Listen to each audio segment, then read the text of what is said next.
మన భక్తి రసామృత సింధు క్లాస్లోకి.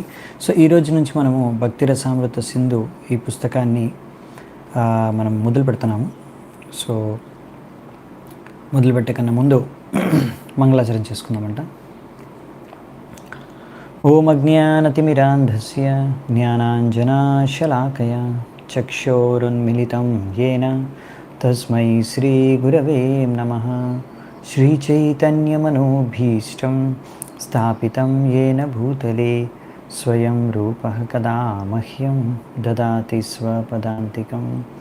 వందేహం శ్రీగురూన్ శ్రీయుతాపదకమలం శ్రీగురూన్ వైష్ణవాంశ్చ శ్రీరూపం సాగ్రజాతం సహగణ రఘునాథాన్వితాం తం సజీవం సాద్వైతం సావధూతం పరిజన సహితం కృష్ణ చైతన్యదేవం శ్రీరాధా కృష్ణపాదాన్ సహగణ లలితా శ్రీవిశాఖాన్వితాంశ్చ నమా ఓం విష్ణుపాదాయ కృష్ణప్రేష్టాయ భూతలే శ్రీమతే భక్తివేదాంత స్వామినితి నామినే. నమస్తే సారస్వతే దేవే గౌరవాణి ప్రచారిణే నిర్విశేష శూన్యవాది పాశ్చాత్యదేశతారిణే. నమో మహావదన్యాయ కృష్ణ ప్రేమ ప్రదాయతే కృష్ణాయ కృష్ణ చైతన్య నామినే గౌరత్విషే నమః. హే కృష్ణ కరుణా సింధు దీనబంధు జగత్పతే గోపేశ గోపికా కాంత రాధాకాంత నమోస్తుతే. తప్త కాంచన గౌరాంగే రాధే వృందావనేశ్వరి వృషభానుసుతే దేవి ప్రణమామి హరిప్రియే. నీలాచల నివాసాయ నిత్యాయ పరమాత్మనే బలభద్ర సుభద్రాభ్యాం జగన్నాథాయ తే నమః.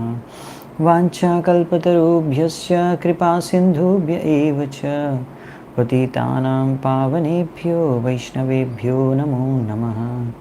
జయ శ్రీకృష్ణ చైతన్య ప్రభు నిత్యానంద శ్రీ అద్వైత గదాధర శ్రీవాసాది గౌరభక్తవృంద. హరే కృష్ణ కృష్ణ కృష్ణ హరే హరే హరే రామ రామ రామ హరే హరే. సో హరే కృష్ణ. సో ఇది చాలా ఇంపార్టెంట్ పుస్తకం భక్తులందరికీ, ముఖ్యంగా ఇస్కాన్ భక్తులందరికీ, భక్తి రసామృత సింధు. సో ఈ పుస్తకాన్ని ఒరిజినల్గా సంస్కృతంలో రచించింది మన ఆచార్యులు శిల రూప గోస్వామి పాదవారు. సో శిల రూప గోస్వామి ప్రభుపాల్ వారు దీన్ని సంస్కృతంలో మొట్టమొదటిసారిగా రచించారు. సో ఆ పుస్తకాన్ని మనకు ప్రభుపాదుల వారు దీన్ని ఇంగ్లీష్లో అనువదించారు, నెక్టర్ ఆఫ్ డివోషన్ అనే పేరుతో. సో ఇది సమ్మరీ స్టడీ అనమాట, కంప్లీట్ సైన్స్ ఆఫ్ భక్తి యోగా. అంటే ఒరిజినల్గా మనకి భక్తి రసామృత సింధు ఏదైతే రూప గోస్వామి పాదులు రాశారో అందులో సంస్కృతంలో శ్లోకాలు ఉంటాయి.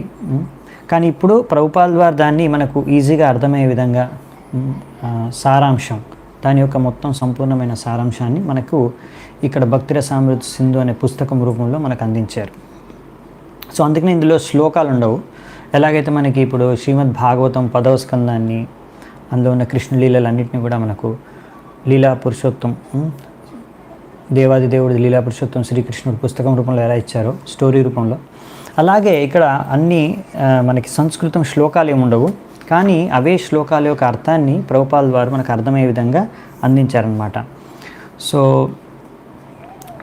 అది భక్తి రసామృత సింధు పుస్తకం మనకు ఉన్నది ఇప్పుడు ఇస్కాన్లో, ప్రభుపాల్ వారు రచించింది. సో శిల రూప గోస్వామి పాద్ వారు ఎవరు అంటే మన షడ్గోస్వామి వల్ల ఆయన ఒకరు. సో ఈ షడ్గోస్వాములందరూ కూడా శ్రీ చైతన్య మహాప్రభు యొక్క డైరెక్ట్ శిష్యులు అన్నమాట. శ్రీ చైతన్య మహాప్రభు నుంచి వారికి డైరెక్ట్గా ఎన్నో శిక్షణ లభించింది, ఎన్నో ఉపదేశాలు లభించాయి, ఎన్నో ఆదేశాలు లభించాయి. సో వాటినే వాళ్ళు మొత్తం జీవితాంతం కూడా పాటించారు. సో ఈ విధంగా వాళ్ళు జీవించారనమాట. సో వీళ్ళందరూ కూడా షడ్గోస్వాములు, 6 మంది గోస్వాములు అందరూ కూడా శ్రీ చైతన్య మహాప్రభు యొక్క శిష్యులే. సో వీళ్ళు మన ఆచార్యులు అన్నమాట. సో మనకు ఫస్ట్ ప్రభుపాల్ వారు ఆయన గురించి కొంచెం చెప్తున్నారు, నాకు అర్థం చేసుకోవాలి కదా.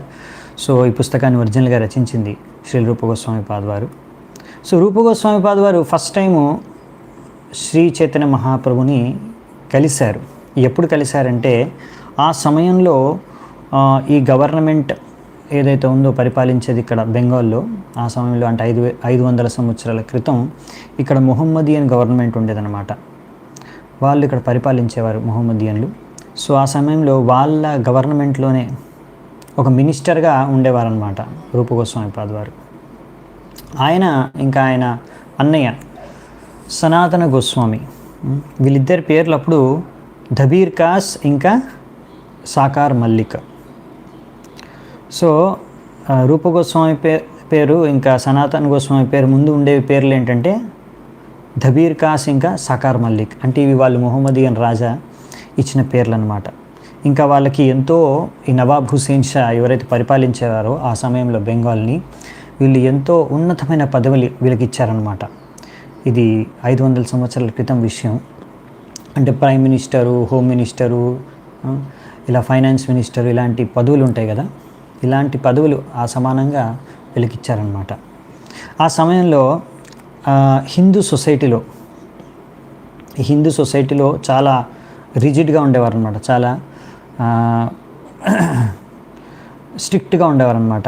ఏ విషయంలో అంటే ఎవరైనా ఒకవేళ బ్రాహ్మణ పరివారంలో పుట్టిన వాళ్ళు, బ్రాహ్మణ కులంలో పుట్టిన వాళ్ళు ఒకవేళ ఒక మొహమ్మదియన్ రాజా కింద పనిచేశారనుకోండి, సేవ స్వీకరించారనుకోండి, అప్పుడు వారిని బ్రాహ్మణ సమాజం నుంచి బహిష్కరించేసేవారు, వాళ్ళని ఇంకా బ్రాహ్మణులుగా స్వీకరించేవారు కాదు. సో ఆ టైంలో ఇప్పుడు అలా వీళ్ళిద్దరి పరిస్థితి కూడా అనమాట. అంటే శ్రీ రూప గోస్వామి పాద్, సనాతన గోస్వామి పాద్ ముందు వాళ్ళు కూడా బ్రాహ్మణ పరివారంలో పుట్టినవారే, కానీ వాళ్ళు ఇక్కడ మొహమ్మదియన్ ఈ రాజా యొక్క సేవలో మినిస్టర్లుగా పనిచేయడం కారణంగా బ్రాహ్మణ సమాజం వాళ్ళని బహిష్కరించేసింది. ఇంకా మొహమ్మదియన్ రాజా వాళ్ళు ఈ పేర్లు ఇచ్చారు వాళ్ళకి, ధబీర్ కాస్, సాకార్ మల్లిక్ అని. సో అసలైతే వీళ్ళు సరస్వతి బ్రాహ్మణ కులంలో, ఉన్నతమైన బ్రాహ్మణ కులంలో వాళ్ళు పుట్టినవారు, శ్రీ రూప గోస్వామి, సనాతన గోస్వామి. సో ఇప్పుడు మరి ఈ చైతన్య మహాప్రభు యొక్క కృప ద్వారా ఆయన వీళ్ళిద్దరినీ కూడా ఆయన శిష్యులుగా స్వీకరించారు. ఇంకా వారిని గోస్వాముల పదవికి వాళ్ళని తీసుకొచ్చారనమాట. ఇప్పుడు శ్రీ రూప గోస్వామి, శ్రీల సనాతన గోస్వామి, ఇవి పేర్లు ఇచ్చింది ఎవరు అంటే శ్రీ చైతన్య మహాప్రభు. అలాగే శ్రీ చైతన్య మహాప్రభు అంటే ఇప్పుడు గోస్వాములు అంటే వైష్ణవులు, భగవంతుడి యొక్క భక్తులు.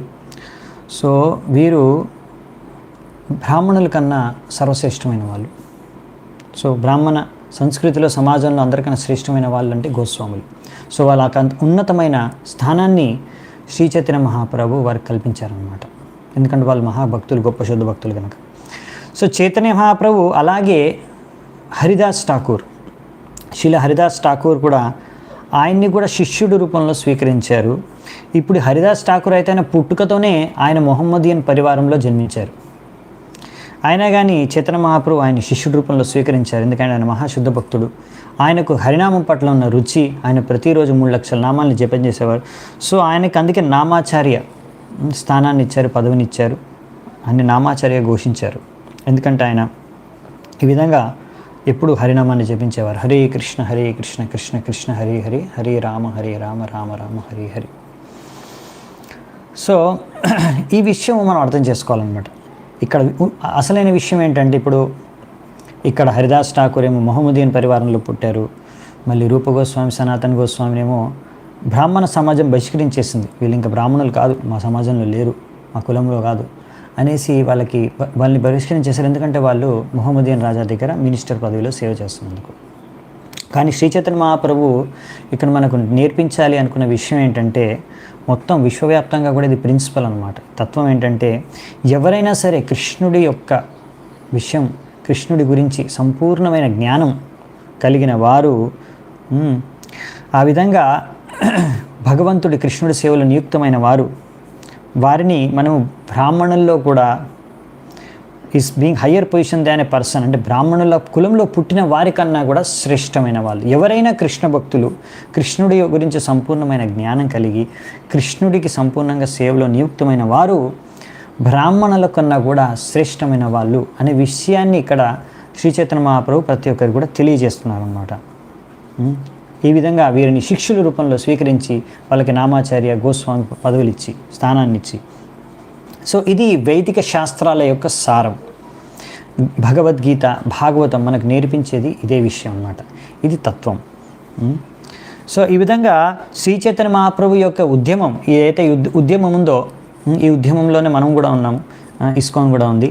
సో ఈ శ్రీ చైతన్య మహాప్రభు ఈ యొక్క ఉద్యమంలో ముఖ్యమైన లక్ష్యం ఏంటంటే ప్రతి ఒక్కరికి కూడా సరైన శిక్షణ ఇచ్చి, సరైన విద్యను అందించి, తద్వారా ప్రతి ఒక్కరిని కూడా ఈ గోస్వామి స్థానానికి తీసుకురావాలి. ఈ విషయం ఎలా ఒక సాధారణ వ్యక్తి కూడా భగవంతుడి కృష్ణ భక్తుడిగా మారి కృష్ణుడికి భక్తి చేసుకొని గోస్వామి స్థానం వరకు ఎదగగలడు, ఆ విషయాన్ని ఈ యొక్క భక్తిరసామృత సింధు అనే పుస్తకంలో సంపూర్ణంగా వివరించబడింది అనమాట. ఈ భక్తిరసామృత యొక్క పుస్తకంలో ఉన్న జ్ఞానం ద్వారా వాళ్ళు ఆ జ్ఞానాన్ని అర్థం చేసుకొని వాళ్ళ జీవితంలో దాన్ని పాటిస్తే వాళ్ళు గోస్వాములుగా మారగలరు. సో అందుకనే మనకి ప్రభుపాల్ వారు కూడా ఒక లెక్చర్లో చెప్తారు, ఒక్కొక్కసారి చెప్తారు, ప్రభుపాల్ వారు అంటారు, ఇలా మేము కూడా అంటే ప్రభుపాల్ వారు అంటున్నారు ఇస్కాన్లో, మేము కూడా ఇలా శ్రీ చైతన్య మహాప్రభు యొక్క పద చిహ్నాల్లోనే మేము కూడా నడుచుకుంటూ వెళ్తున్నాము. అందుకే మేము కూడా చైతన్య మహాప్రభు యొక్క ఈ సంస్కృతి, సభ్యత, ఈ యొక్క ఆచరణ, ఈ యొక్క విద్యని సంపూర్ణంగా, ఆయన శిక్షణని సంపూర్ణ విశ్వవ్యాప్తంగా మనం ప్రచారం చేస్తున్నాం. మరియు అలా ప్రచారం కోసం అనేసి మనం కొంతమందికి మేము సన్యాసం కూడా ఇస్తున్నాము. సో అందుకనే ఇలా కొంతమంది నిందిస్తూ ఉంటారనమాట.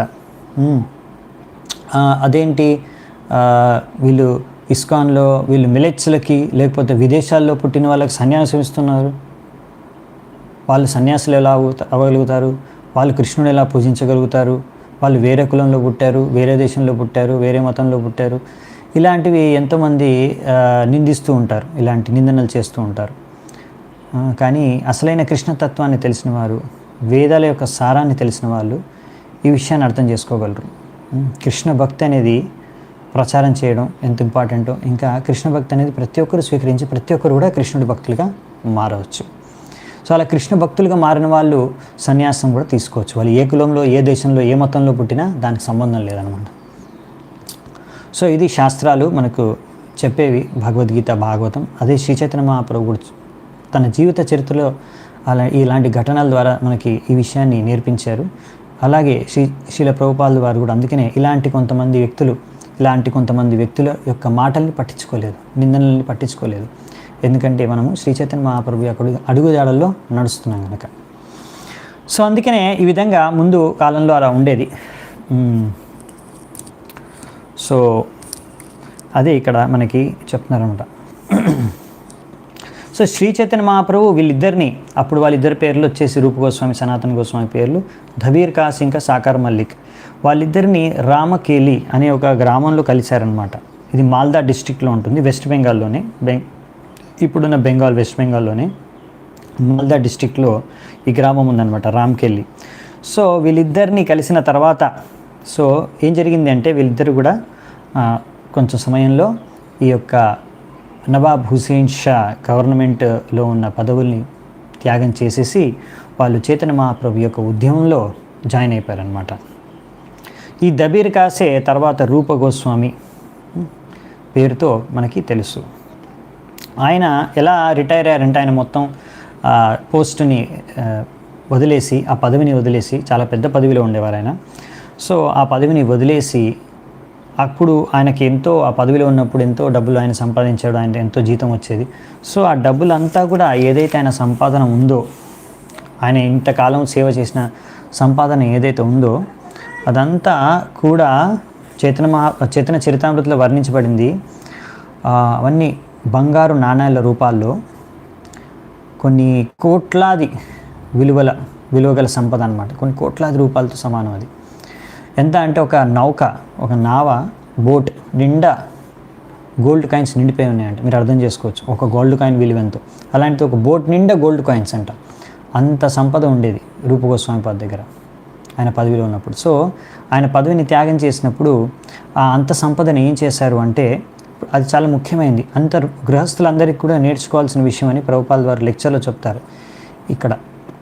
సో భక్తిరసామృత సింధు మీద ఎన్నో లెక్చర్స్ ఇచ్చారు ప్రభుపాల్ వారు. అవన్నీ కూడా నేను విని అందులోంచి కూడా కొన్ని పాయింట్స్ నేను ఇక్కడ యాడ్ చేసి చెప్తున్నాను.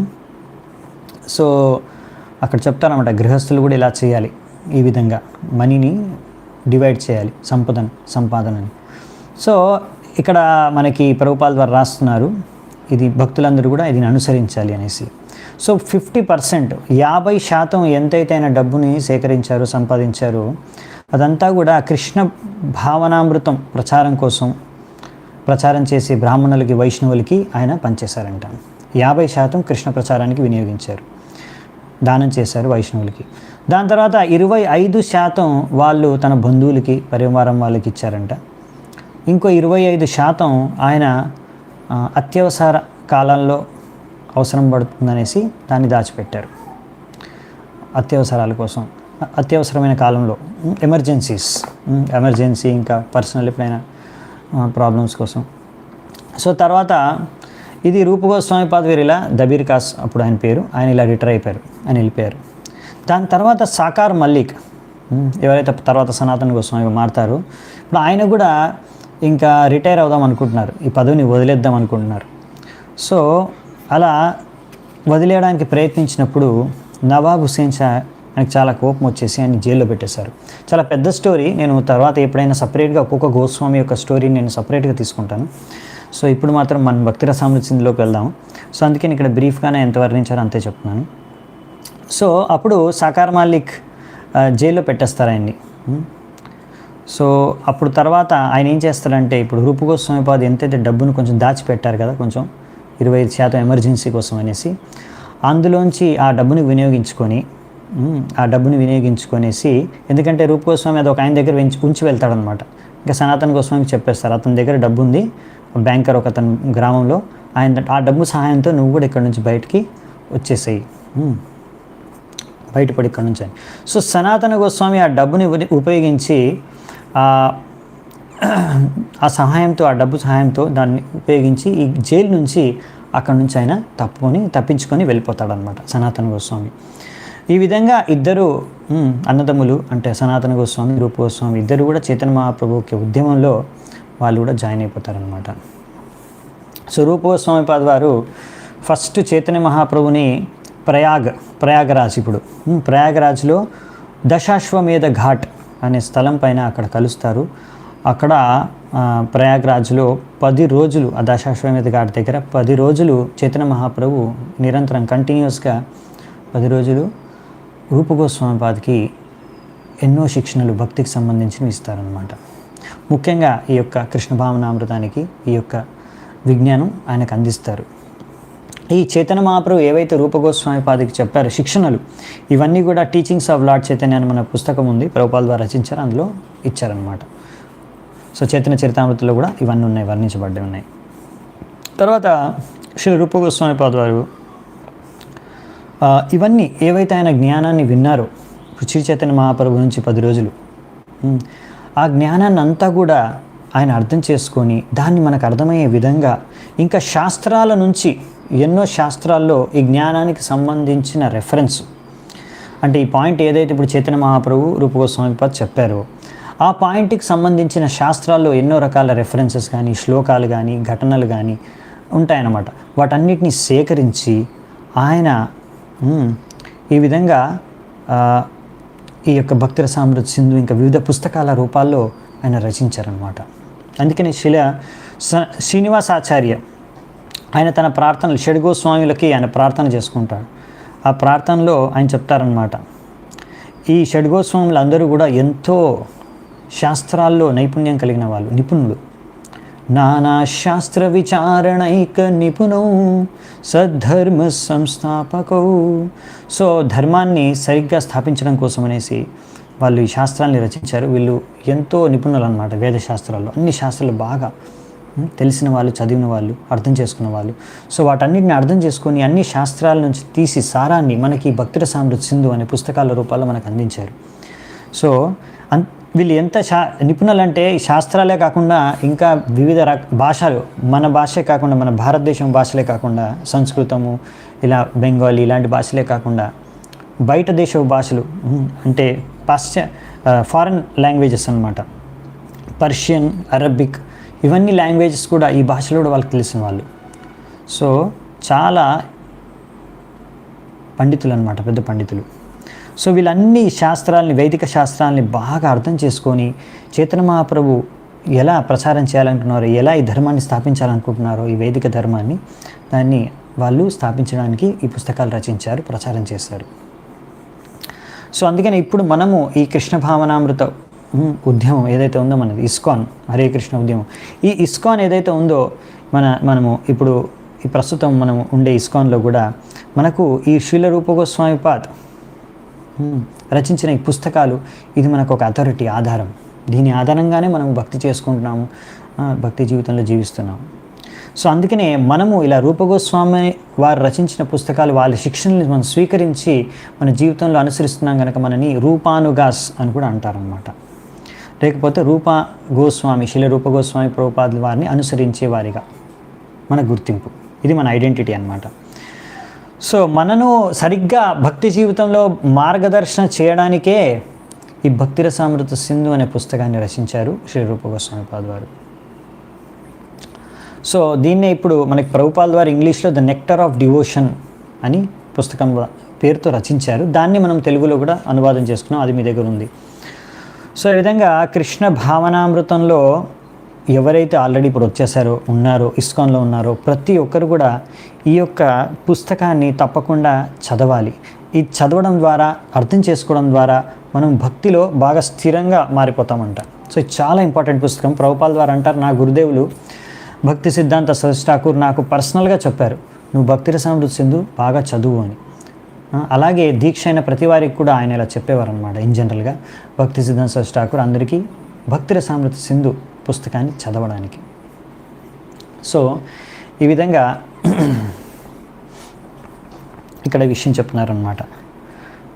సో ఇక్కడ ప్రభుపాల్ వారు రాస్తున్నారు, ఇదంతా కూడా ఫస్ట్ మనం ఇంకా చర్చించుకుంటాము ప్రీఫేస్.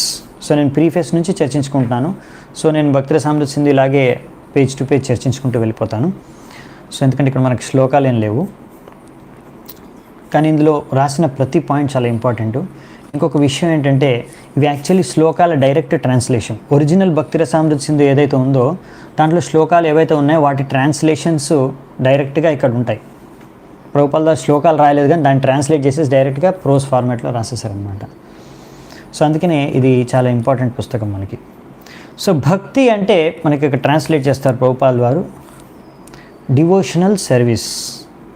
అంటే భక్తి అంటే ఎంతో భక్తితో సేవ చేసుకోవడం, ప్రేమ పూర్వకమైన సేవ, భగవంతుడికి సేవ. సో భక్తి అంటే భగవంతుడికి సేవ అన్నమాట. సేవలో ఏదో ఒక ఆకర్షణీయమైన లక్షణం ఉంది, అది సేవకుడిని ముందుకు తీసుకెళ్తుంది ఆ సేవ చేయడానికి. సో ప్రతి ఒక్కరు కూడా ఏదో ఒక రకమైన సేవలో నియుక్తమై ఉన్నారు. సో ప్రతి ఒక్కరు ఏదో రకమైన సేవ చేస్తున్నారు ఈ ప్రపంచంలో. ఆ సేవ వాళ్ళు ఎందుకు చేస్తున్నారు అంటే, ఆ సేవలో వారికి ఏదో ఒక ఆనందం కలుగుతుంది, అందుకనే వాళ్ళు ఆ సేవ చేస్తున్నారు. లేకుంటే వాళ్ళు ఆ సేవ చేయరు. ఇప్పుడు చూడండి, ఒక వ్యక్తి తన భార్య పిల్లల పట్ల ఉన్న ఆప్యాయత, అనురాగం కారణంగా ఆ వ్యక్తి, పరివారంలో ఉన్న వ్యక్తి దినము రాత్రి కష్టపడతాడు. అలాగే ఒక వ్యక్తి మానవత పైన ఉన్న ఆప్యాయత, అనురాగం వలన ఆయన మానవ సేవ చేస్తూ ఉంటాడు. లేకపోతే ఒక వ్యక్తికి దేశం పైన ఉన్న ప్రేమ పట్ల, దేశం పైన ఉన్న అనురాగం, ఆప్యాయత పట్ల ఆయన దేశానికి, దేశవాసులకి సేవ చేస్తూ ఉంటాడు. ఆయనకు అందులో ఒక రకమైన ఈ దేశ సమాజ సేవకుడికైనా కానివ్వండి, లేకపోతే పరివారంలో ఉన్న వ్యక్తి కానివ్వండి, ఇలా దేశానికి సేవ చేసే వ్యక్తి అయినా కానివ్వండి, వీళ్ళందరికీ ఏదో ఒక ఆనందం లభిస్తుంది ఆ సేవలో. దీన్నే రస అంటారు. ఓకే, దీన్ని రస అంటారు. ఇప్పుడు మనము అర్థం చేసుకోవడానికి ప్రయత్నించేది ఏంటంటే, మన టైటిల్ ఏంటంటే పుస్తకాన్ని భక్తి రస అమృత సింధు. సో ఇందులో 4 పదాలు ఉన్నాయన్నమాట. ఒకటి భక్తి, రస, అమృత సింధు. ఇప్పుడు ఒక్కొక్కటి అర్థం చేసుకోవడానికి ప్రయత్నిస్తున్నాం. మొదటిది భక్తి అంటే భగవంతుడికి ప్రేమపూర్వకంగా చేసే సేవ. అందుకే సేవ గురించి కొంచెం చెప్పుకున్నాం. ఇప్పుడు ఈ సేవలో ఒక ఆనందం ఉంటుంది, అదే రస. ఓకే, ఇప్పుడు ఈ సేవలో కలిగే ఆనందాన్నే రస. ఈ రస అనేది చాలా మధురంగా ఉంటుంది, అందుకనే ఆ వ్యక్తి సేవ చేస్తాడు. సో మరి ప్రతి దాంట్లో, ప్రతి సేవలో ఏదో ఒక రసం ఉందన్నమాట, ఒక ఆనందం ఉంది. భక్తిలో ఉండేదాన్ని భక్తి రస అంటాము. అలా భక్తి కాకుండా వేరే సేవల ద్వారా మనకు లభించే రసని భౌతిక రస, మండేన్ రస అంటాం, ఆర్డినరీ రస, సాధారణమైన రస. సో రెండిటికి చాలా తేడా ఉందన్నమాట. భక్తిలో మీకు లభించే రస ఆనందం, ఇంకా బయట భౌతిక జగత్తులో రకరకాల సేవలు చేయడం వల్ల కలిగే ఆనందం చాలా వ్యత్యాసం ఉంది, చాలా పెద్ద తేడా ఉంది. సో ఒక భౌతిక ప్రపంచంలో ఒక వ్యక్తి దినము రాత్రి బాగా కష్టపడుతున్నాడు ఏదో ఒక రస కోసం. అది ఇంద్రియ తృప్తి రస, ఇంద్రియ తృప్తి ద్వారా కలిగే ఆనందం. సో ఇందులో ఏదో ఒక రస ఆనందం ఉంది, కానీ ఇందులో సమస్య ఏంటంటే ఇది ఎక్కువసేపు ఉండదు. ఈ ఇంద్రియ తృప్తి ద్వారా లభించే ఆనందం ఎక్కువసేపు ఉండదన్నమాట. సో తద్వారా వీరు కొన్ని రోజుల తర్వాత, కొంత సమయం తర్వాత చేంజ్ చేసుకోవాలనుకుంటారు ఈ రసని. ప్రభుపాల ద్వారా ఒక ఉదాహరణ ఇస్తున్నారు ఇక్కడ. ఒక బిజినెస్ మ్యాన్ ఉన్నాడు అనుకోండి, అతను వారమంతా పనిచేస్తున్నాడు, ప్రతిరోజు వ్యాపారం చేస్తున్నాడు, లేకపోతే ఒక జాబ్ చేస్తున్నాడు, ఎవరైనా అతను పొద్దున్న నుంచి రాత్రి వరకు జాబ్ చేస్తున్నాడు ప్రతిరోజు. సో అతను ఎప్పుడు ఒక వారం అవగా అనేది ఒక బ్రేక్ కావాలనుకుంటాడు, ఎక్కడైనా వేరే చోటుకి వెళ్ళి కొంచెం రిలాక్స్ అవ్వాలనుకుంటాడు, కొంచెం అయినా ఒక రోజైనా 2 రోజులైనా అనే హాలిడే కావాలనుకుంటాడు. ఈ బిజినెస్ ఈ జాబ్ నుంచి నేను కొంచెం ఫ్రీగా ఉండాలనుకుంటున్నాను, ఒక రోజన్నా ఫ్రీ అవ్వాలనుకుంటున్నాను, ఇంకా ఆ రోజు కనీసం ఆ బిజినెస్ జాబ్ గురించి నేను ఆలోచించదలుచుకోలేదు. సో ఆ విధంగా ఒక వ్యక్తి అలా ఎలాగైనా సరే దీన్ని మర్చిపోవడానికి ఇంకో చోటుకు వెళ్తాడు. ఈ విధంగా వేరే కార్యంలో ఆనందాన్ని పొందడానికి ప్రయత్నిస్తుంటాడు. సో ఇక్కడ విషయం ఏంటంటే, భౌతికంగా మీరు ఎందులో ఏ సేవ ఏ కార్యం చేసి ఆనందాన్ని అనుభవించడానికి ప్రయత్నించినా కానీ ఇది ఎక్కువసేపు మీకు ఆనందాన్ని ఇవ్వలేదు. కాసేపు అయినాక బోర్ కొట్టేస్తుంది, లేకపోతే ఎక్కువగా ఆనందం అనుభవించే మన కెపాసిటీ లేదు. అది అంతకన్నా ఎక్కువ మనం దాన్ని భోగించలేము, దాన్ని మనకి విరక్తి వచ్చేస్తుంది, లేకపోతే అది మనకి భోగించలేము, ఇంకా ఆనందాన్ని ఉపభోగించలేము అనమాట. సో దాన్ని మనం చేంజ్ చేయడానికి ప్రయత్నిస్తాం. అరే ఇందులో ఇంకా ఆనందం లేదు, ఇంకా ట్రై చేసినా కానీ అందులోంచి ఆనందం దొరకట్లేదు. అప్పుడేం చేస్తాం అంటే, ఇందులో ఆనందం లేదు, ఇంకా అయిపోయిందేమో ఇందులో ఆనందం, ఇంకో దాంట్లో వెతుక్కుంటాం, ఇంకో వస్తువు కానీ వ్యక్తియో కానీ. ఇలా ఒక మాటికి కొద్దిసేపు భోగిస్తాము, తర్వాత ఇంకా భోగిస్తే ఆనందం దొరక్కపోయినప్పుడు దాన్ని త్యాగం చేసేస్తాము. ఇందులో ఇంకా ఆనందం దొరకలేదు, ఇది వేస్ట్, ఇంకా ఇది పనికిరాదు మనకి, దీని ఆనందం మనకి ఇవ్వలేదని. సో ప్రభుపాల ద్వారా అంటున్నారు, ఇలా భోగ త్యాగ చేస్తూ ఉంటారు అనమాట. భోగించడానికి ప్రయత్నించినప్పుడు ఇంకా ఆనందం ఇవ్వలేకపోయినప్పుడు, ఆనందం దాని నుంచి మనం పొందలేనప్పుడు దానికి మనం త్యాగం చేస్తాం, అందులో ఆనందం లేదు, వేస్ట్ అని. ఇది ఒక స్టోరీ ఉందన్నమాట. ఒక నక్క ఉంటుంది, ఆ నక్క గ్రేప్స్ ఉంటుంది, గ్రేప్ వైన్స్, ద్రాక్షలు పెరిగే తోట ఉంటుంది, అక్కడికి వెళ్ళి ద్రాక్షలు పైన ఉంటాయి, గ్రేప్ వైన్ కదా, పైన వేలాడుతుంటాయి ద్రాక్షలు. అది తినడానికి చాలా ప్రయత్నిస్తుంది, ఎంత ఎగిరి దుంకినా కానీ దానికి అందవు అనమాట ద్రాక్షలు. అప్పుడు ఏమంటుందంటే ఆ నక్క, ఈ ద్రాక్షలు పుల్లగా ఉన్నాయి, ఈ గ్రేప్స్ పుల్లగా ఉన్నాయి, గ్రేప్స్ ఆర్ సోర్ అనేసి అక్కడి నుంచి వెళ్ళిపోతుంది అనమాట. అండ్ ఇంకా తినలేదు కదా అలాగో, సో ఇంకా దాన్ని భోగించలేకపోతుంది కాబట్టి త్యాగం చేస్తుంది అనమాట, ఇలా అనేసి. సో ఈ విధంగా వ్యక్తి ఏంటంటే భోగత్యాగ భౌతిక జగతంలో ఈ భోగత్యాగలో జీవించేస్తూ ఉంటాడు. సో ఎక్కువసేపు భోగించలేడు, ఎక్కువసేపు త్యాగం చేయలేడు, మళ్ళీ కాసేపు త్యాగం చేసిన తర్వాత మళ్ళీ భోగ. సో ఈ విధమైన కంటిన్యూస్గా చేంజ్ చేస్తూ ఉంటాడు. 2 పరిస్థితుల్లో కూడా ఆయన శాశ్వతంగా ఉండలేడు, శాశ్వతంగా ఆనందాన్ని అనుభవించలేడు. ఈ భోగించడం కూడా కంటిన్యూగా చేయలేడు, దానిలో ఆనందాన్ని కంటిన్యూగా పొందలేడు. సరే ఇంకా అది నాకు ఆనందాన్ని ఇవ్వట్లేదని వదిలేస్తాడు కదా, వదిలేసి కూడా ఖాళీగా ఉండలేడు అనమాట. సో అందులో కూడా ఆయనకు ఎక్కువసేపు ఆనందం, శాంతి అనేది కలగదు. సో ఇక్కడ ఏంటంటే ఈ యొక్క ఇంద్రియ తృప్తి, భౌతిక సుఖం ఏదైతే ఉందో దాన్ని అందుకని చఫల సుఖ అంటే ఫ్లిక్కరింగ్ హ్యాపీనెస్, అంటే ఎక్కువ సమయం ఉండదు, చాలా తక్కువ సమయం ఉంటుంది ఆనందం. సో మనం ఎందుకు చర్చించుకుంటామో మీకు అర్థమవుతుంది మెల్లిగా. సో ఫర్ ఎగ్జాంపుల్ ఇక్కడ మనకు ప్రభుపాల్ వారు ఉదాహరిస్తున్నారు. ఎవరైనా పరివారంలో సంసారం చేసుకునే ఒక వ్యక్తిని తీసుకుంటే ఆయన పొద్దున రాత్రి బాగా పనిచేస్తాడు. ఎంతో బాగా పనిచేసిన తర్వాత ఆయన ఆ ధనం ద్వారా తన యొక్క పర్యావరణ వాసులకి, భార్యకి, పిల్లలకి, తల్లిదండ్రులకి ఎంతో మంచి సువిధలు, సౌకర్యాలు కల్పిస్తాడు. వాళ్ళని కంఫర్టబుల్గా ఉండే విధంగా, వాళ్ళని ఆనందంగా ఉండే విధంగా ఆనందపరచడానికి ప్రయత్నిస్తాడు. వాళ్ళని ఆనందపరిచే విధానంలో ఆయనకు ఒక ఆనందం లభిస్తుంది అన్నమాట. సో కానీ ఈ ఆనందము ఆయన పొందుతున్నాడు, వేరే వాళ్ళకి ఇస్తున్నాడు. ఈ ఆనందం అంతా కూడా ఒకరోజు ముగిసిపోతుంది. ఎప్పుడు అంటే మృత్యు సమయంలో. ఇంకా మృత్యు అయిపోయిన తర్వాత ఇంకా ప్రాణం వెళ్ళిపోతుంది శరీరం నుంచి. తర్వాత ఇవి ఏం చేయలేరు మీరు. ఈ విధంగా మీరు ఆనందాన్ని ఉపభోగించలేరు. ఎవరైనా అన్నా కానీ ఇందులో మంచి ఆనందం ఉంది ప్రభు, నేను రోజు ఇందులో ఆనందం పొందుతున్నా. నువ్వు ఎన్ని రోజులు ఆనందం పొందినా నీకు మృత్యు సమయంలో దాన్ని వదిలేయాల్సిందే. ఈ ఆనందం అనేది ముగిసిపోతుంది. పాయింట్ ఏంటంటే ఈ భౌతిక ఆనందం అనేది దానికి ఒక లిమిట్ ఉందన్నమాట. ఒకరోజు ముగిసిపోవాల్సిందే. అది ఎటర్నల్ కాదు, ఎప్పటికీ శాశ్వతం కాదు. ఆ విషయాన్ని గ్రహించాలి.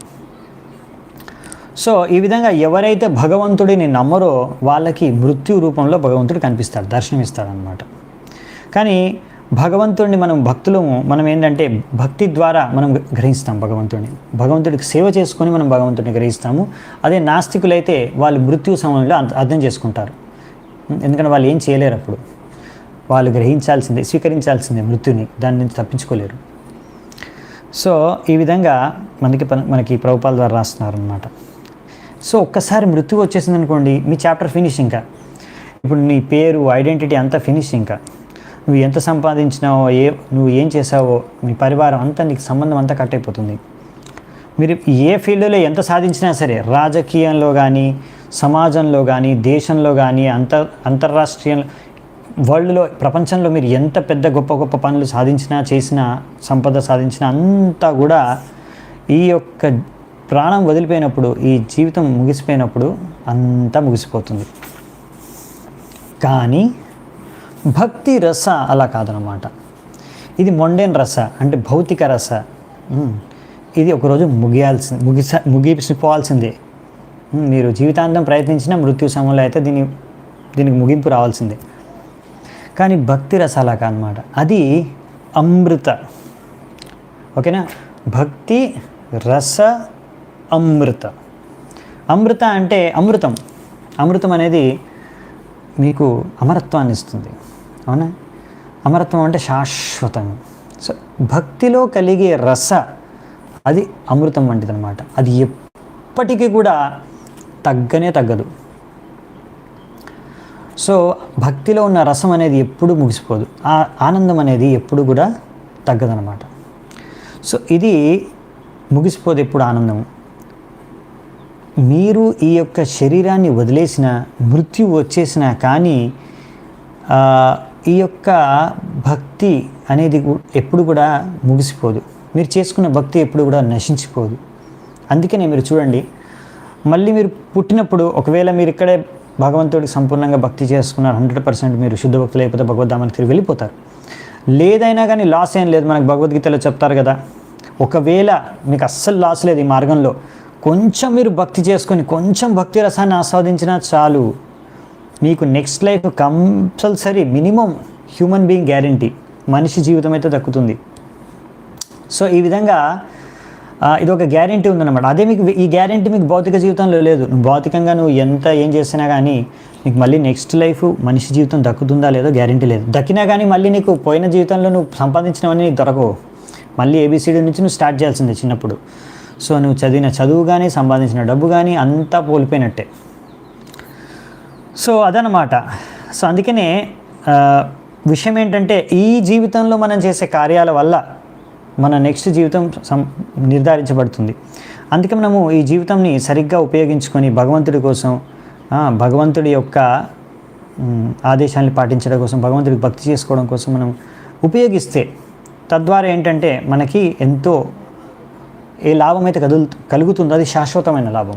ఈ భక్తి అనేది శాశ్వతమైన లాభాన్ని ఇస్తుంది మనకి. సో అందుకంటే మనం ఏం చేస్తున్న కార్యాలనే ప్రకృతి, దైవం మనని అబ్జర్వ్ చేస్తుంది. దాని ప్రకారం మనకు నెక్స్ట్ జీవితం లభిస్తుంది. అవునా? దైవ నేత్రేణ. సో మన ఎవరు చూడట్లేదు అనుకోవద్దు. మనం చూస్తున్నారు, మనం ఏం చేస్తున్నాం, కార్యాలన్నీ గమనిస్తున్నారు, దైవం గమనిస్తుంది. తద్వారా మనకి 84 లక్షల యోనుల శరీరాల్లో ఏదో ఒకటి లభిస్తుంది. సో చాయిస్ అప్పుడు మన చేతుల్లో ఉండదు. మన కర్మ ప్రకారం మనకు లభిస్తుంది నెక్స్ట్ శరీరం, మన కర్మ మరియు కోరికల ప్రకారం. సో అందుకనే ఇప్పుడు మనకు ఒక శరీరం లభించింది కాబట్టి మనకు ఒక అవకాశం లభించింది కనుక ఇప్పుడు కనుక మనం కృష్ణ భావనామృతంలో భక్తి కార్యాల్లో మనం ఈ సమయాన్ని, ఈ జీవితాన్ని ఉపయోగిస్తే మనకు తప్పకుండా మీరు సంపూర్ణంగా శుద్ధ భక్తులు కాలేకపోయినా కనీసం మీకు నెక్స్ట్ లైఫ్ మనిషి జీవితమైనా లభిస్తుంది. సో అందుకనే ఇక్కడ ఇంకా మనిషి జీవితమే లభించడం కాదు, మీకు మంచి జీవితం లభిస్తుంది మానవ జీవితంలో కూడా. శ్రీమతాం శుచినాం శ్రీమతాం గేహే అని చెప్పారు భగవద్గీతలో. అంటే మంచి పరివారంలో, భక్తుల పరివారంలో, లేకపోతే మంచి ధనవంతుల పరివారంలో ఎటువంటి మీకు సమస్యలు, ఇబ్బందులు లేని మంచి లైఫ్ లభిస్తుందన్నమాట. అందుకనే ఈ కృష్ణ భావనామృతంలో భక్తిలో చేసే కార్యాలన్నీ కూడా అమృతం, మీకు అమృతం వంటి ఫలితాలను ఇస్తుందన్నమాట. ఇదే ఈ భక్తి రసామృతం అంటే. ఇంకా చూద్దామంటే ఏముందో. సో ఈ విధంగా మనము ఈ విషయాన్ని అర్థం చేసుకునేది ఏంటంటే, ఈ విషయాన్ని బాగా మనం అర్థం చేసుకోగలం ఈ భక్తి రసామృత సింధు యొక్క పుస్తకం ద్వారా. సో మనకి ఈ భక్తి రసామృత సింధు పుస్తకం ఏంటో ఫస్ట్ మనం బాగా అర్థం చేసుకుంటే దాని విషయాన్ని తర్వాత మనం బాగా ఇంకా దానికి అర్థం చేసుకోవచ్చు. సో ఈ విధంగా మనం ఈ భక్తి రసాన్ని మనం స్వీకరించినప్పుడు, భక్తి జీవితాన్ని మొదలుపెట్టినప్పుడు మన జీవితం అంతా కూడా మంగళదాయకం అయిపోతుంది. మనకు అన్ని రకాల దుఃఖాల నుంచి మనకు విముక్తి లభిస్తుందంట.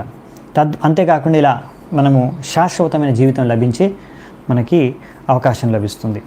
తద్వారా మనకి ఇంకా ఇది ముక్తి ఎలాగో లభించేస్తుంది, దాని గురించి పెద్దగా ఆలోచించాల్సిన అవసరం లేదు. భక్తి రసం మీకు లభించిందంటే ముక్తి లభించినట్టే, ఇంకా దాని గురించి ఇంకేం మనం ఆలోచించాల్సిన అవసరం లేదు. సో ఎందుకంటే ఈ భక్తి అనేది ఏంటంటే కృష్ణుణ్ణి ఆకర్షిస్తుంది. ఈ విషయాలన్నీ మనం బాగా ఇంకా నెక్స్ట్ చర్చించుకుంటాం, నెక్స్ట్ ఫస్ట్ అధ్యాయంలోకి వెళ్ళినప్పుడు, అంటే నెక్స్ట్ వెళ్ళినప్పుడు ముందుకి. సో ఇక్కడ ఏంటంటే ఎవరైతే భక్తి మార్గంలో కొత్తగా వచ్చారో కనిష్ట భక్తులు, వాళ్ళకి భగవంతుడిని చూడాలని కోరుకుంటుంది. కానీ భగవంతుడిని మనము ఇలాంటి మన భౌతిక ఇంద్రియాల ద్వారా మనము గ్రహించలేము, చూడలేము. ఈ భక్తి మార్గం ద్వారా మనము మన యొక్క ఈ చేతన, మన యొక్క స్థాయిని భౌతిక స్థాయి నుంచి చిన్మయ స్థాయి వరకు వెళ్ళగలిగితే అప్పుడు ఈ యొక్క అన్ని ఉపాధుల నుంచి మనం ముక్తులమైపోతే సర్వోపాద వినిర్ముక్తం తత్పరత్వేన నిర్మలం. అప్పుడు మన యొక్క చేతన అనేది నిర్మలంగా మారినప్పుడు, శుద్ధంగా మారినప్పుడు, మన ఇంద్రియాలు, మనస్సు అంతా కూడా శుద్ధమైపోయినప్పుడు మనము దాని ద్వారా శుద్ధమైన ఇంద్రియాల మనస్సు ద్వారా భక్తి చేసుకున్నప్పుడు, భగవంతుడికి సేవ చేసుకున్నప్పుడు మనము ఈ విధంగా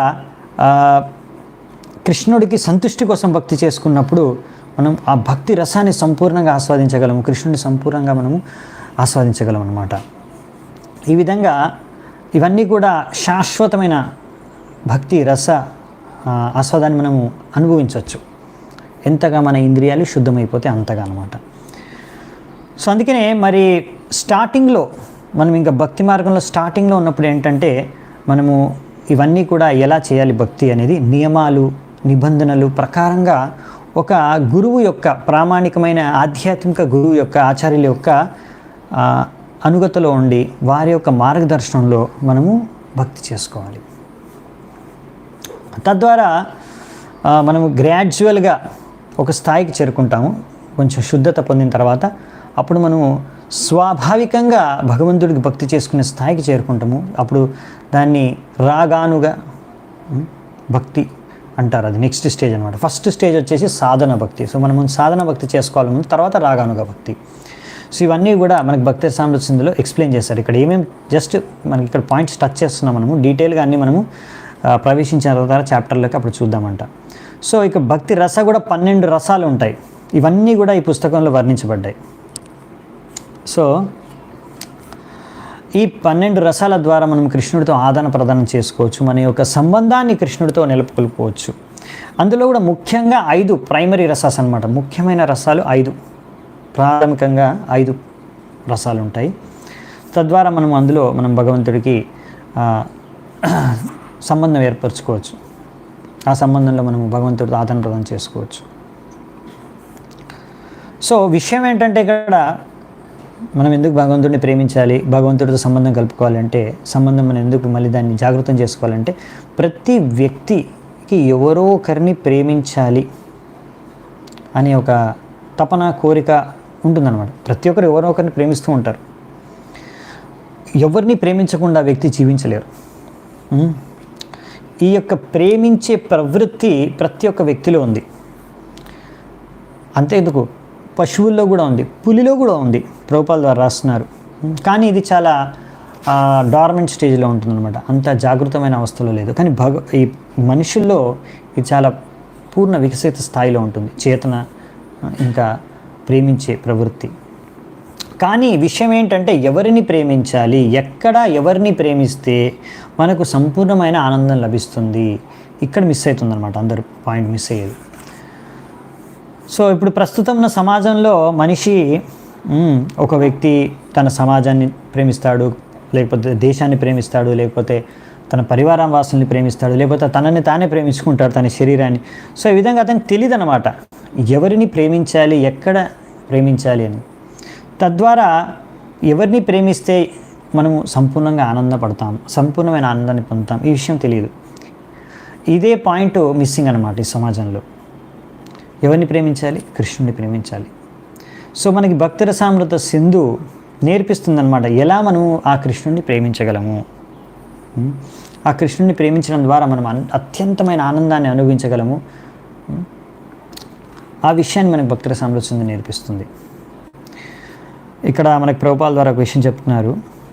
ఈ ప్రైమరీ స్టేజ్, చిన్న వయసులో ఉన్నప్పుడు పిల్లలు వారి యొక్క తల్లిదండ్రులను ప్రేమిస్తారు, తర్వాత వారి అన్నదమ్ములు లేకపోతే అక్క చెల్లెల్ని ప్రేమిస్తారు. దాని తర్వాత మెల్లిమెల్లిగా వాళ్ళ పరివారాన్ని, తర్వాత సమాజాన్ని, తర్వాత మొత్తం కులాన్ని లేకపోతే దేశాన్ని, ఆ విధంగా సంపూర్ణ మానవ సమాజాన్ని ప్రేమిస్తూ ఉంటారు. ఆ ప్రేమ అనేది పెరుగుతూ పోతుందన్నమాట. ముందు ఒకరి మాత్రం ప్రేమించేవారు, ఇప్పుడు మొత్తం సమాజాన్ని ప్రేమిస్తూ అంత స్థాయికి పెరుగుతుంది. కానీ అయినా కానీ సంపూర్ణ మానవ జాతిని ఒక వ్యక్తి ప్రేమించినా కానీ అతనికి ఆ ప్రేమించే ప్రవృత్తి, ప్రేమ ఇంకా అది అసంపూర్ణంగానే ఉండిపోతుందంట. ఎప్పటివరకైతే ఆయన సంపూర్ణంగా కృష్ణుని ప్రేమించడం, అది అసంపూర్ణంగానే మిగిలిపోతుంది. ఒకరి ప్రేమ పరిపక్వత, పరిపూర్ణత సాధించేది ఎప్పుడు అంటే ఎప్పుడైతే ఆ వ్యక్తి కృష్ణుని ప్రేమిస్తాడు. ఈ విషయమే ముఖ్యమైన విషయం అన్నమాట ఈ భక్తిరసామృత సింధులో ఉండేది, మీకు తెలియజేసేది, నేర్పించేది. ఏ విధంగా మనము ఈ 5 ముఖ్యమైన ప్రాథమిక రసాల్లో కృష్ణుని మనం ప్రేమించగలము, ఆ రసాన్ని ఆస్వాదించగలము, అది ఇక్కడ మనకు నేర్పిస్తారు. సో అందుకనే ఈ యొక్క ప్రేమ అనేది పెరుగుతూనే ఉంటుంది. ఎక్కడ ఎండ్ అవుతుంది దానికి. ఇప్పుడు ఎలాగంటే ఇక్కడ ఒకటి చెప్తున్నాను మనకు ఉదాహరణ. ఒక లైట్ కానీ వెలుతురు కానీ లేకపోతే గాలి కానీ అది వెళ్తూనే ఉంటుంది, దానికి ఒక లిమిట్ లేదు, అలా అన్నమాట.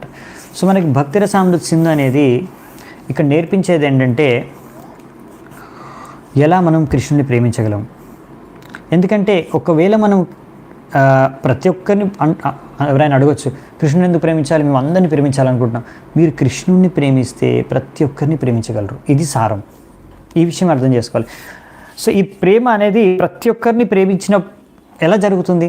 కృష్ణుని ఒక్కరిని ప్రేమిస్తే సరిపోతుందంట. ఒకవేళ మనం కృష్ణుని ప్రేమిస్తే మనం ప్రతి ఒక్కరిని ప్రేమించగలం. తద్వారా మనం ప్రతి ఒక్కరి పట్ల మనకు ప్రేమ ఉంటే అప్పుడు సమాజంలో శాంతి, భద్రత, సమృద్ధి అన్నీ కలుగుతాయి, అందరూ ఆనందంగా ఉండగలరు. సో ఈ విషయం తెలియక ఇప్పుడు యునైటెడ్ నేషన్స్, అన్ని దేశాలు కలిపి యునైటెడ్ అయ్యి నేషన్స్ అయ్యి ప్రయత్నిస్తున్నాయి గొడవలు పడకుండా, యుద్ధాలు కాకుండా అందరూ ప్రశాంతంగా శాంతియుతంగా ఉండాలి అని. కానీ అది విఫలమైపోతున్నారు వాళ్ళు. ఎందుకు అంటే వాళ్ళు ఈ విషయాన్ని తెలుసుకోలేకపోతున్నారు. మనం అందరము కనుక కృష్ణుడినే కేంద్రితం చేసుకొని కృష్ణుడిని ప్రేమిస్తే అప్పుడు మనం కృష్ణుడిని ప్రేమిస్తే అందరినీ కూడా మనం ప్రేమించగలమంట. ఈ విషయాన్ని అర్థం చేసుకోవడానికి మీకు ఒక కూల్ హెడ్, టండా దిమాక్ అనమాట, చల్లటి బుర్ర కావాలన్నమాట. అప్పుడు ఈ విషయాన్ని అర్థం చేసుకోగలరు. కృష్ణుడిని ప్రేమిస్తే మనం విశ్వవ్యాప్తంగా ప్రతి ఒక్కరిని ప్రేమించగలం. ఎందుకంటే కృష్ణుడికి అన్ని కనెక్టెడ్, అందరూ కనెక్టెడ్ కృష్ణుడికి. అవునా? మనకి ఈ విషయాలు ఎన్నోసార్లు చెప్పారు. అవునా? మనం ఎన్నోసార్లు చర్చించుకున్నాం. మీరు చెట్టు వేర్లలో నీరు పోస్తే ఆ నీరు ప్రతి ఒక్క ఆకుకి, కొమ్మకి, పువ్వుకి, కాయకి అన్నిటికీ చేరుకుంటుంది. అలాగే మనము ఆహారాన్ని కడుపులో పంపించేస్తే ఆ కడుపు నుంచి ఆహారంలో ఉన్న శక్తి మన ప్రతి ఒక్క ఇంద్రియాలకి చేరుకుంటుంది. అవునా? సో అలాగే మనం కృష్ణుడి ప్రేమిస్తే ఆ ప్రేమ ప్రతి ఒక్కరికి చేరుకుంటుంది. కృష్ణుడిని సంతృష్టిపరచడానికి ప్రయత్నిస్తే అప్పుడు మనం ప్రతి ఒక్క జీవాత్మని సంతృష్టిపరచగలం. సో అలా మనము కృష్ణుడితో అన్నిటికీ సంబంధం ఉంది. అన్ని కృష్ణుడి నుంచే ఉద్భవించాయి. అన్ని జీవరాశులు కృష్ణుడి యొక్క సంతానమే. సో ఆ విధంగా మనము కృష్ణుడిని మనం పరంపితగా స్వీకరించి ఆయన్ని ప్రేమిస్తే అప్పుడు మనం అందరినీ కూడా మన పరివార వాసులుగా మనము చూడవచ్చు, చూసి ప్రేమించవచ్చు, వాళ్ళని సంతృష్టిపరచవచ్చు. సో అందుకని ఇక్కడ ప్రభుపాదుల వారు రాశారనమాట. ఒకవేళ మనం నేర్చుకుంటే ఈ విషయాన్ని, మరి కృష్ణుడిని ఎలా ప్రేమించాలి అనే విషయాన్ని నేర్చుకోగలిగితే అప్పుడు మనం ఎంతో సహజంగా, ఎంతో సులువుగా ఒకేసారి ప్రతి ఒక్క జీవుణ్ణి, ప్రతి ఒక్క జీవాత్మను మనము ప్రేమించగలం, సంతృష్టిపరచగలం. సో ఇది ఈ విషయం ఇక్కడ చెప్తున్నారనమాట. ఎందుకంటే ప్రతి ఒక్కరిని సంతృష్టిపరచడం, ప్రతి ఒక్కరిని ప్రేమించడం ఇండివిజువల్గా అది సంభవం కాదు. ఎలాగైతే మీరు ప్రతి ఒక్క ఆకు నీళ్ళు పోవడం, ఆ ప్రతి ఒక్క పువ్వుకి నీళ్ళు పోయడం అది సంభవం కాదు. ఒకసారి వేళ్ళల్లో నీళ్ళు పోస్తే సరిపోతుంది. అలాగే కృష్ణుడు ప్రేమిస్తే సరిపోతుంది. మళ్ళీ సపరేట్గా చేయడం సంభవమే కాదు మనకు. అది మనము యాక్చువల్లీ మీరు చేస్తే మీకు అర్థమైపోతుంది. మీరు ఒకసారి కృష్ణుని ప్రేమించడం, భక్తి చేసుకోవడం ఆరంభిస్తే మీకు అర్థమైపోతుంది. మెల్లిమెల్లిగా మీరు అందరినీ కూడా మంచి దృష్టితో, మంచి ప్రేమపూర్వకమైన దృష్టితో మరి చూడగలరు, ప్రేమించగలరు. సో మనకి భక్తి రసామృత సింధు అనేది ఆ విషయాన్ని మనకు నేర్పిస్తుంది. ఒక్క స్విచ్ ఆన్ చేస్తే అన్ని లైట్లు వెలిగేది. సో ఆ స్విచ్ ఎలా ఆన్ చేయాలి, కృష్ణుడిని ప్రేమించడం ఎలా అనేది మనకి భక్తి రసామృత సింధు నేర్పిస్తుంది. ఒకవేళ ఈ విషయం మనకు తెలియకపోతే జీవితంలో మనం జీవితంలో అసలైన పాయింట్ మిస్ అయినట్టే. సో ఈ విధంగా ఇక్కడ ఇంకా భౌతిక అవసరాలకు సంబంధించి చెప్తారా? మనిషి సమాజంలో ఇప్పుడు భౌతికంగా ఎంతో ఉన్నతి సాధించారు వ్యక్తులు. అయినా కానీ ఎంత భౌతిక ఉన్నతి సాధించినా ఆయన ఆనందం లేదు. అవునా? ఎందుకు అంటే వాళ్ళు కృష్ణుడిని ప్రేమించట్లేదు, కృష్ణుడికి భక్తి చేసుకోవట్లేదు. అందుకనే సో ఎన్ని భౌతిక సువిధలు, సదుపాయాలు పెంచినంత మాత్రం మీకు ఆనందం అవి కలిగించలేవు. ఉదాహరణ అమెరికా మొత్తం విశ్వంలో ఇప్పుడు చాలా డబ్బున్న దేశం. అక్కడ భౌతికంగా అన్ని రకాల సదుపాయాలు ఉన్నాయి, సౌకర్యాలు ఉన్నాయి.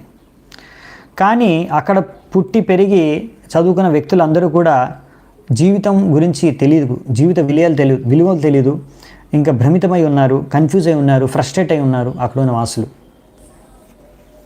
సో ప్రభుపాదులు అంటారు, నేను ఇలాంటి వాళ్ళ దగ్గరకు వచ్చాను ఇప్పుడు ప్రచారం చేయడానికి. వాళ్ళకి ఇప్పుడు నేను ఈ భక్తి రసామృత సింధుని నేర్పిస్తున్నాను. సో తొందరలోనే వీళ్ళల్లో ఈ హృదయంలో రగిలిపోతున్న ఈ యొక్క బాధ, కష్టము, మంట అంతా కూడా ఆరిపోతుంది. ఎందుకంటే మనకు ఉన్న అసంతృప్తి, ఎందుకంటే ఈ యొక్క భగవంతుడికి మనం ప్రేమించట్లేదు. అందుకే మనకున్న అసంతృప్తి. ఈ భౌతిక జీవితం మనకు ఎప్పుడు అసంతృప్తినే ఇస్తుంది. భగవంతుడిని ప్రేమించినప్పుడే మనకు సంతృప్తి, అసలైన సంతృప్తి కలుగుతుంది హృదయానికి. సో అందుకని ఇక్కడ భక్తి రసామృత సింధు ఈ విషయాలు మనకు నేర్పిస్తుంది అనమాట. ఎలా మనము భగవంతుడిని ప్రేమించి మన అన్ని కోరికలు తీర్చుకోవచ్చు, మన అంత అసంతృప్తి తొలగిపోతుంది. సో అందుకనే ఇక్కడ మేమేమి భౌతిక జీవితాన్ని ఖండించట్లేదు, ప్రభుపాదుల ద్వారా రాస్తున్నారు ఈ భక్తి రసామృత సింధులో. కానీ ప్రతి ఒక్కరికి కూడా, ఎవరైనా కానివ్వండి, వాళ్ళు ధర్మాన్ని పాటించే వాళ్ళు కానివ్వండి, వాళ్ళు తత్వవేత్తలు కానివ్వండి, సాధారణ వ్యక్తులు కానీ ఎవరైనా కానివ్వండి, వాళ్ళందరికీ కూడా కృష్ణుడిని ఎలా మనం ప్రేమించాలో అది నేర్పిస్తాం. ఈ భక్తి రసామృత సింధులో అది నేర్పించారు. సో వాళ్ళకి ఒకవేళ భౌతికంగా వాళ్ళకు మంచి పరిస్థితి ఉన్నా లేకపోయినా, ఎటువంటి పరిస్థితులైనా కృష్ణుని ఎలా ప్రేమించాలనే విషయాన్ని నేర్పిస్తాం. ఎందుకంటే ఈ ముహూర్తంలో, ప్రస్తుతం ఉన్న సమయంలో మనము ఈ ప్రేమని పొందడానికి ఎన్నో రకాల ప్రయత్నాలు చేస్తున్నాం, కానీ అసలైన పాయింట్ మర్చిపోతున్నాం. చెట్టుకి అన్ని భాగాలకి మనము నీరు పోస్తున్నాం, కానీ వ్రేళ్లలో నీరు పోయడం మర్చిపోతున్నాం. వ్రేళ్లలో నీరు పోయకుండా చెట్టుకు మిగతా అన్ని భాగాల్లో నీళ్ళు పోస్తే మనకి అది లాభం లేదనమాట. అలాగే మనం కూడా ఎన్నో రకరకాలుగా మనం బాడీని ఫిట్గా ఉండడానికి ప్రయత్నిస్తున్నాం, కానీ కడుపులో ఆహారాన్ని ఇవ్వట్లేదు. సో కడుపులో ఆహారం పంపించకపోతే మీ బాడీ ఫిట్గా ఉండదు మరి. సో మిస్సింగ్ పాయింట్ ఏంటంటే కృష్ణుడు అనమాట. సో ఒకసారి మనము ఈ ఆత్మసాక్షాత్కారం, అసలైన ఆత్మసాక్షాత్కారం అంటే కృష్ణుని అర్థం చేసుకోవడం. సో ఈ విధంగా మనం ఎలా అంటే seeing one self in the morning, మీరు పొద్దున్న మిమ్మల్ని మీరు చూసుకోగలుగుతున్నారు అంటే సూర్యుని చూసినట్టు. ఎందుకంటే సూర్యుడు వెలుతురు లేదే మిమ్మల్ని చూడలేరు కదా, మిమ్మల్ని మీరు చూసుకోలేరు కదా. వెలుతురు లేదే మిమ్మల్ని మీరు చూసుకోలేరు. మిమ్మల్ని మీరు చూసుకోగలుగుతున్నారంటే వెలుతురు ఉంది అంటే సూర్యుడు ఉన్న విషయాన్ని మీరు గ్రహించగలుగుతున్నారు. అవునా? సో అలాగే మనని మనం అర్థం చేసుకోవడం అంటే కృష్ణుని అర్థం చేసుకోవడం, మనకి కృష్ణుడికున్న సంబంధాన్ని అర్థం చేసుకోవడం, ఆ సంబంధంలో మనం కృష్ణుని ప్రేమించడం. సో అందుకనే ఇక్కడ ప్రభుపాల్ వారు చెప్తున్నారు, ఇది భక్తి రస అమృత సింధు. సింధు అంటే సముద్రం అన్నమాట. ఈ అమృతం యొక్క సముద్రం ఇది. సో ఈ అమృతం భక్తి రస అనేది పరమానందాన్ని ఇస్తుంది. ఈ ఆనందం మళ్ళీ శాశ్వతమైంది. ఇంకా ఇది ఎంతో సముద్రం అన్నమాట, ఎప్పుడు అది తగ్గంది. సో ఈ భక్తి రసామృత సింధు ముఖ్యంగా ఎవరి కోసం రచించారు అంటే, ముఖ్యంగా ఎవరైతే ఆల్రెడీ ఇస్కాన్కి వచ్చేసారో, ఆల్రెడీ కృష్ణ భావనామృతంలోకి వచ్చేసారో, ఆల్రెడీ కృష్ణ భక్తి చేసుకుంటున్నారో వారి కోసం స్పెషల్ అనమాట ఈ పుస్తకం. అందుకే ప్రభుపాల్ వారు రాస్తున్నారు, నేను అందరికీ, నా శిష్యులకి, ఇంకా నా యొక్క మిత్రులకి, ఎవరైతే ఈ కృష్ణ భావనామృతంలో నాకు సహాయం చేస్తున్నారో దీన్ని ముందుకు తీసుకెళ్ళడానికి పాశ్చాత్య దేశాల్లో ముఖ్యంగా, వాళ్ళందరికీ కూడా నా కృతజ్ఞతలు నేను తెలియజేసుకుంటాను. ముఖ్యంగా నా ఎంతో ప్రియమైన శిష్యుడు శ్రీమాన్ జయానంద్ బ్రహ్మచారి, ఆయన ఎంతో సహాయం చేశాడు ఈ పుస్తకాన్ని ప్రచురించడానికి. ఇంకా ఇస్కాన్ ప్రెస్ వాళ్ళందరికీ కూడా నా ధన్యవాదాలు తెలుపుకుంటున్నాను, కృతజ్ఞతలు తెలుపుకుంటున్నానని ప్రభుపాల్ వారు ప్రీఫేస్ ముగిస్తున్నారు. దీని తర్వాత ఇంట్రొడక్షన్ ఉంది. సో మనకి ప్రీఫేస్కి ఒక క్లాస్ అయిపోయింది. యాక్చువల్లీ ప్రభుపాల్ వారు కూడా ఎన్నో క్లాసెస్ ఇచ్చారు. భక్తి రసామృత సింధు నేను వింటున్నాను, చదువుతున్నాను. సో అందులో నేను చూశాను, మామూలుగా ఒక్కొక్క పారాగ్రాఫ్ 2-3 పారాగ్రాఫ్లకి ఒక క్లాస్ ఇచ్చేశారు ప్రభుపాల్ వారు. సో ఎంత ముఖ్యమైనవో ఈ స్టార్టింగ్ ప్రీఫేస్, ఇంట్రొడక్షన్ కూడా చాలా ముఖ్యమైనది. ఓన్లీ ఇంట్రొడక్షన్ వరకు ఆల్మోస్ట్ 10-15 లెక్చర్స్ పైన ఉన్నాయి. ఓన్లీ ప్రీఫేస్ ఇంట్రొడక్షన్కి సంబంధించి ప్రభుపాల్ వారు ఇన్ని లెక్చర్స్ ఇచ్చారు. సో అర్థం చేసుకోవచ్చు ఎంత ముఖ్యమైనవో. సో స్టార్టింగ్ మనకు చాలా ఇంపార్టెంట్ అనమాట. స్టార్టింగ్ టాపిక్స్ తర్వాత కూడా ఇంపార్టెంటే, కానీ ఇవి బాగా అర్థం చేసుకుంటే మిగతా టాపిక్స్ మనం ఈజీగా అర్థం చేసుకోవచ్చు. అందుకే మనం స్లోగానే వెళ్దామంట. సో నెక్స్ట్ ఇంట్రొడక్షన్ రేపు చర్చించుకుంటాను. నేను ఈరోజు ఇక్కడ సెలవు తీసుకుంటాను. ఓకే, హరే కృష్ణ. శీల ప్రభుపాదికి జై. భక్తి రసామృత సింధుకి జై. శీల రూప గోస్వామి పాదికి జై. సమవేత గౌర భక్త వృందికి జై. మితాయి గౌర్ సీతనాథ్ ప్రేమానందే. హరి హరి బోల్.